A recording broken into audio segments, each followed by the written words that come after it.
Hello, today we would like to show how you can share the Spotify song to the Instagram story.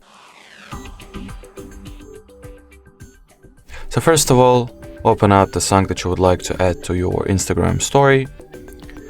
At the top right corner of the playback page, tap on the three dots. In here, go for the share option. And as you can see, among the available options to share, there is the stories icon which you want to tap on, and simply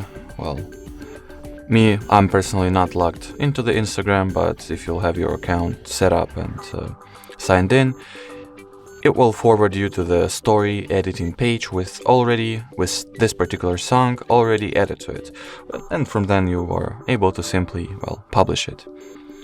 If you do not have the stories icon or Instagram icon in general over here, simply tap at these three more dots, and in here you'll be able to easily find it, just like so. Alrighty, so that would be it for this video. Thank you so much for watching, and bye bye.